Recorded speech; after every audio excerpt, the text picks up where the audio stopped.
आपकी जेब का वो छेद जो आपको पल पल गरीबी की तरफ लेकर जा रहा है, जिसकी वजह से आपका पैसा कहाँ चला जाता है ये आपको खुद भी पता नहीं लगता, जिसकी वजह से दिन पर दिन आप गरीब होते जा रहे हो। लेकिन जब आप मेरे चैनल पर आ ही चुके हो तो मैं आपको गरीब तो बिल्कुल नहीं बनने दूंगा। इस वीडियो में मैं बात करूंगा ऐसी 4 बैड मनी हैबिट्स की जो लोगों को आगे बढ़ने से रोकती है, और इन हैबिट्स से कैसे बाहर निकलना है ये भी बताऊंगा। अगर आप गरीब नहीं बनना चाहते हो तो इस वीडियो को स्किप करने की गलती तो बिल्कुल मत करना। Number 1, paying yourself last. मैंने सबसे पहली बार ये चीज रिच डैड पुअर डैड में पढ़ी थी, जो कि रॉबर्ट कियोसाकी ने लिखी है, जिसमें उन्होंने फाइनेंशियल फ्रीडम अचीव करने के लिए ब्लूप्रिंट दिया है। रॉबर्ट बताते हैं जिस तरह से लोग अपने बिल्स पे करते हैं उन्हें 2 तरीकों से समझा जा सकता है। पहला तरीका जिसका इस्तेमाल गरीब लोग करते हैं, जैसे ही उनकी सैलरी उनके पास आती है तो वो अपने रेंट्स, फोन बिल्स, सब्सक्रिप्शंस वगैरह के लिए सबसे पहले पे करते हैं। सब कुछ पे करने के बाद अगर कुछ बचता है तब जाकर वो खुद को पे करने के बारे में सोचते हैं, और ज्यादातर लोगों के पास कुछ भी नहीं बचता।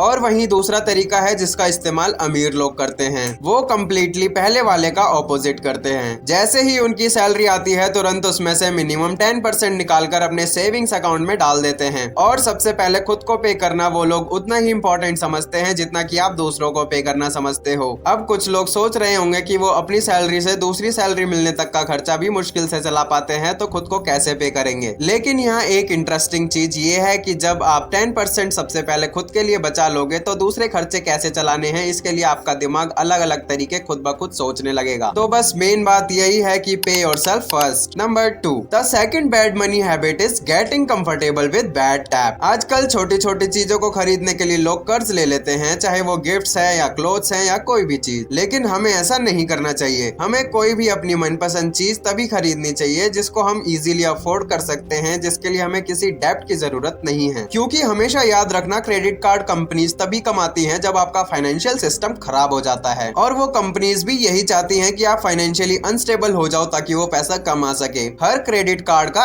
एवरेज इंटरेस्ट रेट 22% है। अगर आपने ये नहीं भरा तो आपको मिलने वाले सारे बेनिफिट्स और रिवॉर्ड्स कैंसिल कर दिए जाएंगे जो क्रेडिट कार्ड की तरफ से मिलते हैं। Number 3, not knowing your income and expenses. खुद के खर्चों के बारे में ना पता होना भी एक गरीबी का साइन है। जब तक आपको ये नहीं पता होगा कि आपका स्टार्टिंग पॉइंट क्या है तब तक आपको ये कैसे पता चलेगा कि आप कहां जाना चाहते हो। जैसे जैसे आपकी इनकम बढ़ेगी वैसे वैसे आपका खर्चा भी बढ़ता है। जितना ज्यादा कमाओगे उतना ज्यादा खर्चा भी करोगे, और ये एक साइकिल की तरह चलता जाएगा। पैसा ज्यादा कमाओ तो एक बड़ा घर खरीदो, एक बड़ी कार खरीदो, ज्यादा खर्च करो ज्यादा कमाओ, जो कि एक विनाश का कारण है। अगर आप अपने खर्चों को कंट्रोल करना चाहते हो और जानना चाहते हो कि चीजें कहाँ जा रही हैं, तो आपको मैपिंग करने की जरूरत है। आपको पता होना चाहिए कि आपका पैसा कहाँ कहाँ और क्यों खर्च हो रहा है। और एक फाइनेंशियल गोल की भी जरूरत है जिसको आप फाइनेंस ट्रैकिंग या मैपिंग की वजह से ही अचीव कर सकोगे। Number 4, expensive hobbies. कई लोगों को शॉपिंग करना बहुत पसंद होता है, जो कि एक रिटेल थेरेपी है। लेकिन अगेन मैं आपको बता दूं कि मार्केटिंग और सोशल मीडिया ये सारा सिस्टम हमसे हमारा पैसा छीनने के लिए ही ऑर्गेनाइज किया गया है, बजाय उसको सेव करने के और इन्वेस्ट करने के। वीडियो अगर अच्छी लगी हो तो चैनल को सब्सक्राइब कर लेना ताकि आप आने वाली वीडियोस को मिस ना कर सको।